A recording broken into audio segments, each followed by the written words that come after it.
ఇచ్చినటువంటి తండ్రి అయిన దేవునికి క్రీస్తు వారి పక్షాన అందరూ తెలియజేసుకున్నానండి. అదేవిధంగా కూడా వచ్చినటువంటి మీ అందరికి కూడా ప్రభునామన వందనాలండి. ప్రభునందు ప్రియులారా, ఈరోజు ప్రపంచమంతా కూడా పునరుద్ధాన దినాన్ని జరుపుకుంటున్నారు. అసలు ఈ పునరుద్ధానం గురించి మనం బైబిల్ గ్రంథాన్ని పరిశీలిస్తే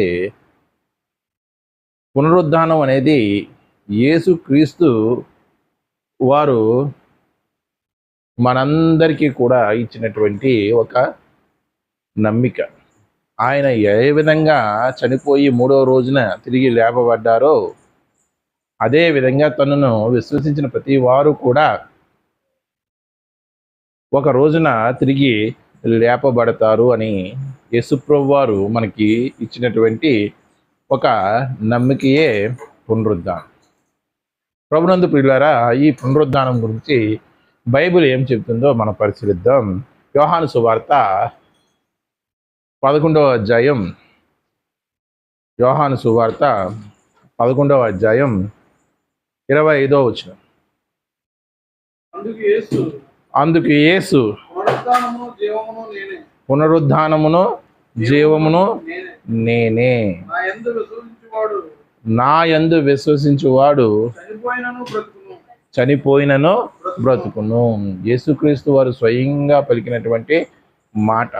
పునరుద్ధానమును జీవమును కూడా నేనే. ఆయన జీవాధిపతి, అందుకే ఆయన జీవమును నేనే అని అంటున్నాడు. అంత మాత్రం కాకుండా నా యందు విశ్వాసం ఉంచువాడు ఒకవేళ చనిపోయినను కూడా అతడు బ్రతుకును. ప్రభునందు ప్రియులారా, యేసుక్రీస్తు వారు శిలువ యాగములో మరణించి 3వ దినమున ఆయన లేచి పునరుద్ధానాన్ని ఆయన పొందుకున్నారు. ఆయన మీద ఎవరైతే నమ్మిక ఉంచుతారో వారు కూడా చనిపోయినా సరే బ్రతుకుతారు అనే ఒక నమ్మిక మనకు ఇస్తున్నారు. ప్రభునందు ప్రియులారా, మరి యేసు ప్రభు వారు తన ప్రాణాన్ని తనంతట తానే పెట్టారా? చెప్పాలండి. లేకపోతే రోమా సైనికులు శిక్ష విధించి ఆయన ప్రాణాన్ని తీశారా? తండ్రి యొక్క చిత్తాన్ని నెరవేర్చడానికి యేసుక్రీస్తు వారు తనంతట తానే ప్రాణాన్ని పెట్టారు. అదే యోహాను సువార్త 10వ అధ్యాయము 17వ వచనం. యోహాను సువార్త 10వ అధ్యాయం 17వ వచనం. అదిగో నేను దానిని మరలా తీసుకున్నట్లు, దేనిని అని ఆలోచిస్తే పక్కనే వ్రాయబడి ఉంది, నా ప్రాణము పెట్టుచున్నాను. అంటే ఆయన మరలా తీసుకునేది ఏమిటి? ఆయన ప్రాణమును ఆయన మరలా తీసుకొనగలడు. ఇదిగో నా ప్రాణాన్ని నేను మరలా తీసుకున్నట్లు నేను దానిని పెట్టుచున్నాను. ఇందువలనే నా తండ్రి నన్ను ప్రేమించుచున్నాడు. చూడండి, ఎవడును నా ప్రాణమును తీసుకొనడు, ఎవ్వరు కూడా నా ప్రాణమును తీయలేరు. నా అంతటా నేనే ప్రజల యొక్క విమోచన కొరకు దానిని పెట్టుచున్నాను. అదిగో నా ప్రాణాన్ని పెట్టడానికి అధికారము కలదు. అదిగో పెట్టడానికి అధికారం కలదంట, తిరిగి తీసుకొనేటకు కూడా అధికారము కలదంట. ఎవరికి? యేసుక్రీస్తు వారు. అంటే ఆయన సర్వశక్తిమంతుడని అర్థమవుతుందా లేదా? ప్రాణాన్ని పెట్టగలడు, పెట్టినటువంటి ఆ ప్రాణాన్ని మరలా తీసుకొనగలడు. నా తండ్రి వలన ఈ ఆజ్ఞను నేను పొందితిన నేను. అంటే యేసుక్రీస్తు వారు తనంతట తానే ప్రాణాన్ని పెట్టారు. ఆ పెట్టినటువంటి ప్రాణాన్ని ఆయన మరలా వెనుకకు తీసుకున్నట్టుకు ఆయనకి ఏముందంటండి? అధికారము ఉంది. ఎలా వచ్చింది ఆ అధికారము? ఎలా వచ్చిందండి ఆ అధికారము? తండ్రి ఆయనకి అధికారం ఇచ్చారా? ఎలా వచ్చింది ఆ అధికారం? ఆయన జీవించిన విధానాన్ని బట్టి ఆయనకి ఆ అధికారం వచ్చిందండి. ఆయన పాపరహితుడు కాబట్టి ఆయనకి ఆ అధికారము వచ్చింది. ప్రభునందు ప్రియులారా, అదే యోహాను సువార్త 8వ అధ్యాయం 46వ వచనం.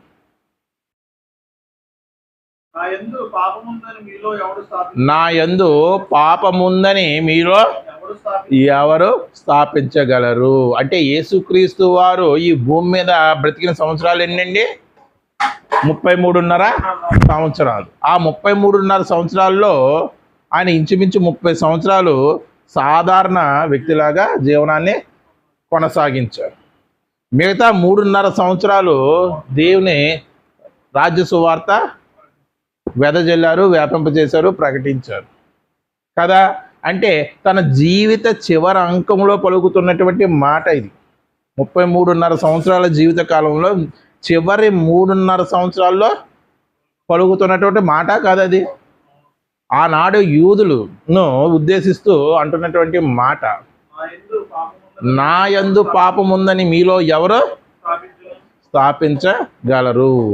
ఆయన యందు పాపముందని ఆ రోజు ఎవ్వరు కూడా చెప్పలేకపోయారు. నీలో ఫలానా పాపం ఉంది అని ఎవరు నేరస్థాపన ఆయన మీద చెయ్యలేకపోయారు.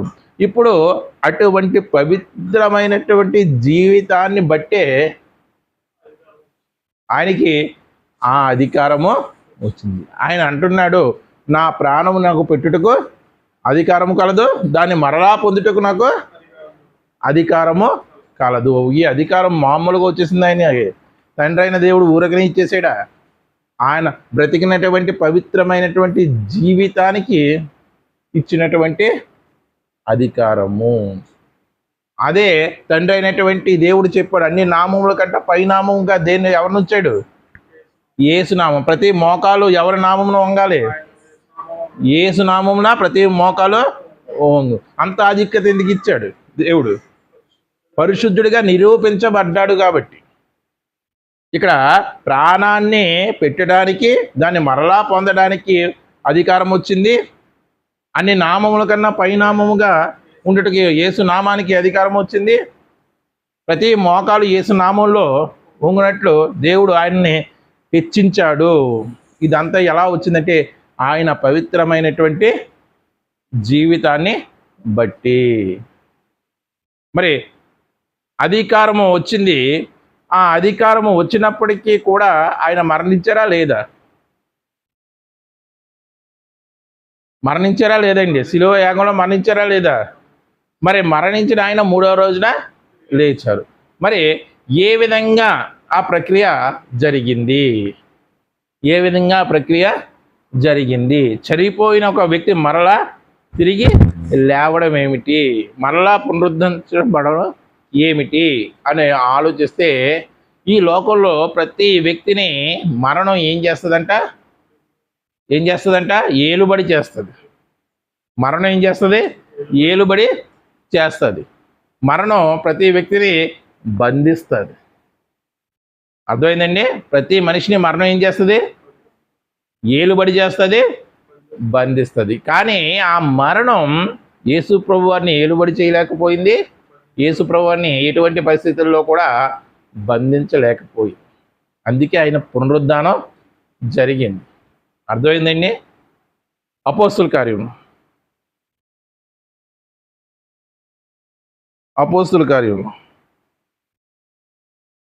2వ అధ్యాయం 24వ వచనం. అపోస్తుల కార్యం 2వ అధ్యాయం 24వ వచనం. మరణము ఆయనను బంధించి ఉండుట అసాధ్యము కనుక అదిగో దేవుడు మరణ వేదనను తొలగించి ఆయనను లేపెను. ఆయన ఎలా లేపబడ్డాడంటే మరణానికి కూడా ఆయన్ని బంధించడం సాధ్యము కాలేదు, అసాధ్యమైంది మాట. మరణానికి కూడా ఎందుకు అసాధ్యమైంది? ఆయన బంధించలేకపోయింది. ఎందుకనంటే ఆయన భూమి మీద బతికినటువంటి పవిత్ర జీవితాన్ని బట్టి. అందుకే దేవుడు ఆయనను ఏమన్నాడు? చివరి వచనంలో ఆయనను దేవుడు లేపెను. పవిత్రమైనటువంటి జీవితం జీవించి మరణించాడు కాబట్టి పునరుద్ధానం పొందుటకు ఆయనకి అధికారం ఉంది. అందుకే ఆయన మరణ వేదనలను తొలగించి దేవుడు అతన్ని ఏం చేశారు? లేపారు. ప్రభునందు ప్రియులరా, మనము సాధారణంగా ఏమనుకుంటామంటే యేసుక్రీస్తు వారు దేవుడు కదండి, యేసుక్రీస్తు వారు దేవుడు కదండి, అందుకే ఆయన చనిపోయాడు, ఆయన మళ్ళీ ఆయనకి శక్తివంతుడు కదా, ఆయన మరలా తిరిగి వచ్చాడు అనుకుంటాం. కానీ ఈ చనిపోవడానికి, మరలా లేపబడడానికి ఈ అధికారము కానీ ఈ ప్రత్యేకత కానీ ఎలా వచ్చిందంటే ఆయన జీవించినటువంటి పవిత్రమైనటువంటి జీవితం బట్టే. పాపం అంటుకోకుండా జీవించగలడు, అది మాత్రం మనం గమనించాలి. మరి ప్రతి క్రైస్తవునికి పునరుద్ధానం ఉందా లేదండి? ప్రతి క్రైస్తవునికి పునరుద్ధానం ఉందా లేదా? ఎన్ని పునరుద్ధానాలు ఉన్నాయి క్రైస్తవునికి? ఒకటే పునరుద్ధం. క్రైస్తవ సంఘమంతా నమ్ముతున్నటువంటి విషయం. ప్రతి క్రైస్తవుడికి ఎన్ని పునరుద్ధానాలు ఉన్నాయండి? ఒకటే ఒక పునరుద్ధానం ఉంది అని మనం అనుకుంటున్నాం. ప్రకటన గ్రంథం 20వ అధ్యాయం, ప్రకటన గ్రంథం 20వ అధ్యాయం 6వ వచనం చూడండి. అక్కడ రాయబడింది, యోహాను పరిశుద్ధాత్మ చేత పరవాసుడై పద్మాసు దీపంలో రాయబడినటువంటి ప్రకటన గ్రంథంలో రాయబడినటువంటి విషయం. 20వ అధ్యాయం 6వ వచనం ఏంటండి? ఈ మొదటి పునరుద్ధానం అక్కడ స్పెసిఫిక్గా చెప్తున్నాడు. ఈ మొదటి పునరుద్ధానంలో పాలుగలవారు ధన్యులంట. ఆగండి, ఈ మొదటి పునరుద్ధానం అంటే దాని తర్వాత ఇంకా పునరుద్ధానం ఉందనా లేదా? ఇతను నా మొదటి కుమారుడు అంటే ఇంకో కుమారుడు కానీ కుమారులు కానీ ఉండొచ్చాడా అర్థం? అందుకే దేవుడు ఇక్కడ స్పెసిఫిక్గా ఈ మొదటి పునరుద్ధానంలో పాలుగలవారు ధన్యులను పరిశుద్ధులనై ఉందురు. ఈ మొదటి పునరుద్ధానం అంటే ఏమిటంటే బాప్తీసము. మొదటి పునరుద్ధానం అంటే ఏంటంటే బాప్తీసం. కానీ ఈరోజు క్రైస్తవులకి మొదటి పునరుద్ధానం ఉందని కూడా చాలామందికి తెలియదు. పునరుద్ధానం అంటే ఏమనుకుంటున్నారు? ఒకటే పునరుద్ధానం అనుకుంటున్నారు. ప్రభునందు ప్రియులారా, మనం గమనిస్తే మనము మారు మనసు పొంది పశ్చాత్తాపడి పాప క్షమాపణ నిమిత్తము బాప్తీసం తీసుకున్నాం కదా, దానినే బైబిల్ ఏమని చెప్తుందంటే మొదటి పునరుద్ధానము. ఈ మొదట పునరుద్ధానంలో పాలు పంచుకున్న వారు ధన్యులు. ఎందుకు ధన్యులు అంటే వీరు పరలోకం పొందడానికి వీరికి అవకాశం ఉంటుంది. హక్కు కాదండో, పరలోకం పొందడానికి వీరికి అవకాశం ఉంటుంది.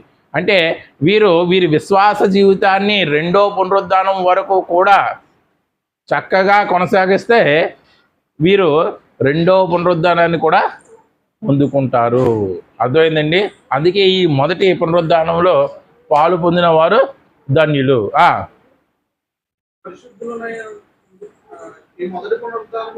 ఈ మొదటి పునరుద్ధానంలో పాలుగలవారు ధన్యులను పరిశుద్ధులనై ఉందురు.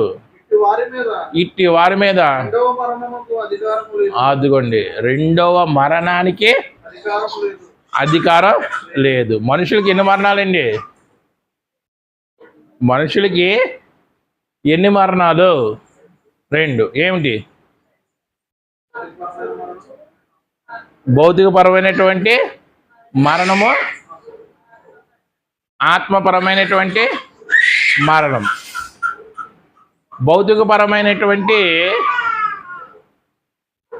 మరణం అంటే అది ప్రతి మనిషికి కూడా సంభవిస్తుంది. ఆత్మపరమైనటువంటి మరణం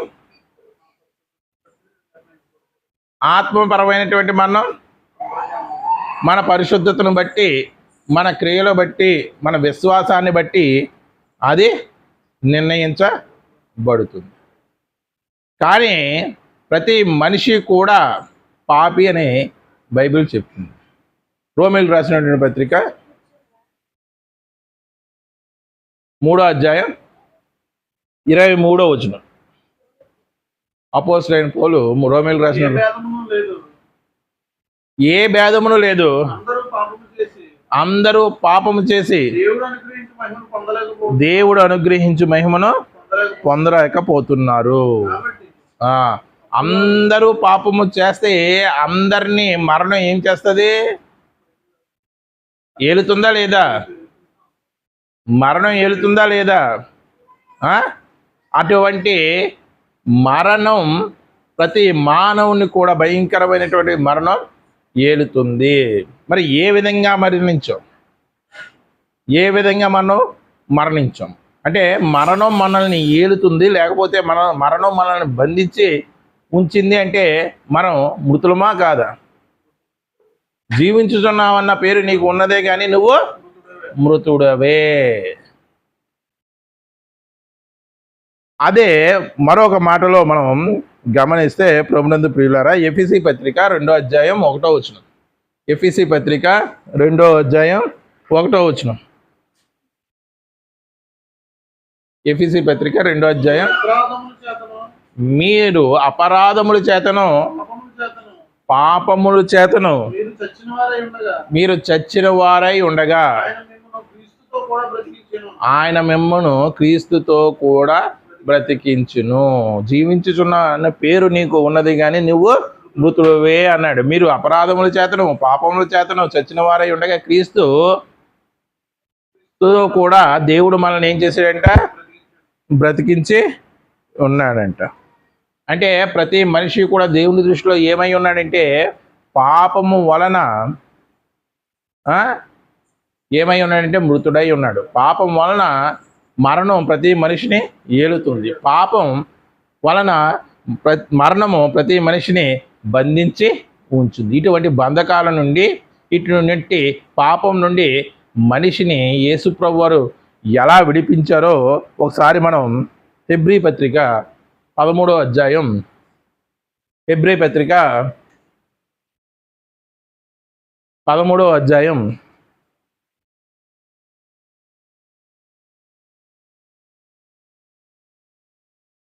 హెబ్రీ పత్రిక 13వ అధ్యాయం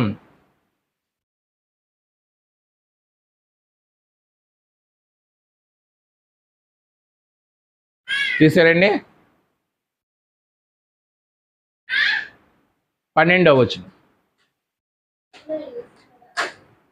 కావున యేసు కూడా తన స్వరక్తము చేత ప్రజలను అదిగోండి ప్రజలను పరిశుద్ధ పరచుటకై గవిని వెలుపట శ్రమ పడెను. యేసుక్రీస్తు వారు గవిన వెలుపట శ్రమ పడవలసినటువంటి అవసరత ఎందుకు వచ్చిందంటే నిన్ను నన్ను పవిత్ర పరచడానికి. ఏంటి ఆ శ్రమ అంటే భయంకరమైనటువంటి శిలువ శ్రమలు. అటువంటి శిలువ శ్రమల్లో ఆయన తన స్వరక్తం ఇచ్చి మనల్ని ఏం చేశారు? పరిశుద్ధ పరిచారు. ఆయన మీద ఏ విధంగా మనం నమ్మకం ఉంచుతామో దాన్ని బట్టి మనము కూడా పునరుద్ధానంలో పాల్గొంటాము. మనం మారు మనసు పొంది పాప క్షమాపణ నిమిత్తం బాప్తీసం తీసుకుని పశ్చాత్తాపంతో మొదటి పునరుద్ధానంలో పాల్గొన్నాం. మనం ధన్యులం. కానీ ఆ మొదటి పునరుద్ధానంలో పాల్గొనేటువంటి మనము తప్పిపోకుండా మన జీవిత అంతం వరకు కూడా మన పరుగుని తుదముట్టిస్తే మరి ధన్యులం. ఏంటండి? మరి ధన్యులం. అదే కదా పౌలు అంటాడు, మంచి పోరాటము పోరాడి తిని నా పరుగుని కడముట్టించి తిని విశ్వాసమును కాపాడుకుంటుని నా కొరకు జీవకిరీటము సిద్ధపరచబడి ఉన్నది. అంటే పౌలు మొదటి పునరుద్ధానంలో పాల్గొన్నాడా లేదా? పాల్గొన్నాడా లేదా? పాల్గొని మొదటి పునరుద్ధానంలో పొందుకున్నటువంటి ఆ విశ్వాసాన్ని కేడ వరకు కూడా ఏం చేశాడు? కాపాడుకున్నాడు. అంటే నేను బాప్తీసం తీసేసుకున్నాను కదా, నేను దేవుని రాజ్యానికి వెళతాను, నాకు దేవుని రాజ్యానికి హక్కు వచ్చేసిందంటే అది కానే కాదు. బాప్తీసం అనేది హక్కు కాదు, కేవలం ఒక అవకాశం. ఏంటండి? బాప్తీసం అనేది హక్కు కాదు, పరలోకానికి అది హామీ పత్రం ఏమీ కాదు. అదేంటి? పరలోకానికి దేవుడు మనకి పరలోకానికి వెళ్ళడానికి ఇచ్చినటువంటి ఒక అవకాశం. రెండో పునరుద్ధానంలో మనం పాలు పొందుకోవడానికి దేవుడు ఇచ్చినటువంటి ఒక అవకాశము. అంటే ప్రతి విశ్వాసికి మొదటి పునరుద్ధానం ఉంది, అదేవిధంగా రెండవ పునరుద్ధానం ఉందని మనం గమనించవలసినటువంటి వారమై ఉన్నాము. కానీ మరి ఇది ఏమైనా గమనిస్తున్నారండి? ఈస్టర్ పండుగను ఎంతో భక్తి శ్రద్ధలతో జరుపుకుంటున్నారు. తమ పితరుల దగ్గరికి వెళ్ళి అక్కడ కొవ్వొత్తులతోని వాటితోని వారి యొక్క పితరుల్ని జ్ఞాపకం చేసుకుంటున్నారు, కాదనడం లేదు. కానీ ఈ పునరుద్ధానం వల్ల మనం నేర్చుకోవాల్సింది ఏమిటి? యేసుక్రీస్తు వారు పునరుద్ధానం వల్ల మనం నేర్చుకోవాల్సింది ఏమిటంటే, యేసుక్రీస్తు వారు సర్వ విషయంలో మనకి మాదిరి ఉంచి పోయేను అని పరిశుద్ధ బైబిల్ గ్రంథం సెలవిస్తుంది. అంటే పునరుద్ధానం విషయంలో కూడా ఆయన మాదిరి ఉంచాడా లేదా? మనకి ఉంచాడు. ఎవరైతే నా యందు నమ్మకం ఉంచుతారో వారు చనిపోయినను మరలా బ్రతుకుదురు. అంటే మనము కూడా ఒకనాడు రెండవ పునరుద్ధానంలో ఏం చేస్తామండి? పాలు పంపులు పొందుతాము.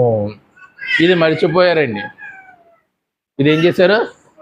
మర్చిపోయారు. మనిషికి మొదటి పునరుద్ధానం ఉందని, అది బాప్తీసమని, ఆ బాప్తీసంలోకి వచ్చిన వారు దేవుని రాజ్యానికి చేరుకోవడం, మొదటి పునరుద్ధానం అనేది ఒక అవకాశము అని మర్చిపోయి ఈరోజు పండుగను ఎంతో ఆర్భాటముగా చేసుకుంటున్నారు. అంతేకాకుండా ఈ పునరుద్ధాన దినం అనేది దేవుడు మనకి ఇచ్చినటువంటి ఒక ప్రూఫ్. ఏంటండి? ప్రూఫ్. ఆయన ఇచ్చినటువంటి ఒక ఆధారం. ఇదిగో మృతుల్లో నుంచి లేచినటువంటి మొదటి వాడిని నేను. తర్వాత మీ అందరూ కూడా నా యందు విశ్వాసం ఉంటే మీరు కూడా అలాగా ఒక దినం వస్తుంది, ఆ దినములో మీరు లేపబడతారు, మీరు మహిమ శరీరంలో ధరించుకుంటారు. మీరు ఎక్కడికి వస్తారంటే తండ్రి ఇంటికి వస్తారు. నా తండ్రి ఇంట అనేక నివాసములు కలవు, దీని ఎడల మీకు నేను చెప్పేదను. నేను మరలా వచ్చి మిమ్మల్ని ఎక్కడ తీసుకెళ్తానన్నారు? అక్కడికి తీసుకుని వెళతానని చెప్పారు. ప్రభునందు ప్రియులారా, అంటే పునరుద్ధానం అనేది ఎంత గొప్పదో మనము అర్థం చేసుకోవాలి. మొదటి పునరుద్ధానంలో పాల్గొన్నటువంటి మనం అందరూ కూడా ధన్యులం. అది ఒక అవకాశంగా భావించి భయభక్తులతో ఏం చేయాలంటే మన విశ్వాస జీవితాన్ని కొనసాగించాలి. అంతేకాకుండా ఈ పునరుద్ధానము దినమందు మనం మరొకటి జ్ఞాపకం చేసుకోవాలి. దేవుడు మనకి ఒక ఆధారాన్ని ఇచ్చాడు. పునరుద్ధానం లేకపోతే క్రైస్తవ్యమే లేదండి. యేసుక్రీస్తు వారు పునరుద్ధానం లేకపోతే మన క్రైస్తవ జీవితానికి బేస్ అనేదే ఉందా? ఎటువంటి పరిస్థితుల్లో కూడా ఎటువంటి బేసు మన క్రైస్తవ జీవితానికి లేదు. అటువంటి గొప్పదైనటువంటి పునరుద్ధానం నుంచి మనం నేర్చుకోవాల్సినటువంటి మరొక పాఠం ఏమిటి అని ఆలోచిస్తే, ప్రభునందు ప్రియులారా, కొరింథీయులకు రాసినటువంటి మొదటి పత్రిక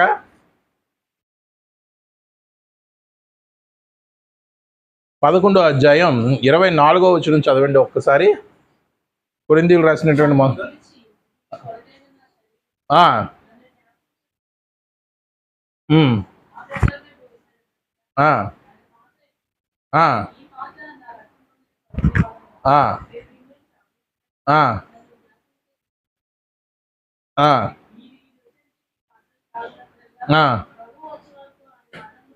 అదిగో ప్రభు వచ్చే వరకు ఆయన మరణమును ప్రచురించాలి.